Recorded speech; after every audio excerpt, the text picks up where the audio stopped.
ആത്മീയതയെ പാശ്ചാത്യ ഭൗതികതയുമായി സംയോജിപ്പിക്കുന്നതിൽ വിജയം വരിച്ച സന്യാസി ശ്രേഷ്ഠൻ എന്ന നിലയിലാണ് വിവേകാനന്ദ സ്വാമികളെ ലോകം അന്നും ഇന്നും എന്നും സ്മരിക്കുന്നത്.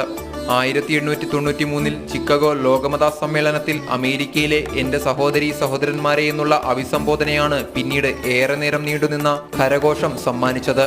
ആഗോള സമൂഹം ഒന്നടങ്കം ആ മനീഷിയെ മനസ്സാസ്മരിച്ചതിന്റെ നേർസാക്ഷ്യം കൂടിയായി പിന്നീട് മറ്റൊരാൾക്കും ഇന്നേ വരെ കഴിയാതെ പോയ ആ പ്രഭാഷണ പ്രഭ. Sisters and brothers of America, I thank you in the name of the most ancient order of monks in the world. I thank you in the name of the mother of religions, and I thank you in the name of the millions and millions of Hindu people of all classes and sects. My thanks also to some of the speakers on this platform who, referring to the delegates from the Orient, have told you that these men from far-off nations may well claim the honor of bearing to different lands the idea of toleration. I am proud to belong to a religion which has taught the world both tolerance and universal acceptance. 1863 ജനുവരി 12 കൊൽക്കത്തയിൽ ജനിച്ച നരേന്ദ്രനാഥ് എന്ന വിദ്യാർത്ഥി വേദാന്ത പഠനമാണ് presidency കോളേജിൽ പഠന വിഷയമായി തിരഞ്ഞെടുത്തത്.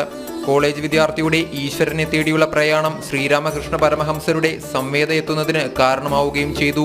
അവിടുത്തെ സാമീപ്യത്തിൽ നിന്ന് ഈശ്വര ചൈതന്യം സ്വന്തം ശരീരത്തിലേക്ക് പ്രവഹിക്കുന്നത് തിരിച്ചറിഞ്ഞ മനീഷി പിന്നീട് തന്റെ ഉള്ളിലെ ആത്മീയ ജ്വാല ലോകത്തിന്റെ നെറുകയിലേക്ക് സ്വാമി വിവേകാനന്ദൻ എന്ന പേരിൽ കെടാവിളക്കായി കൊളുത്തിവെക്കുകയായിരുന്നു.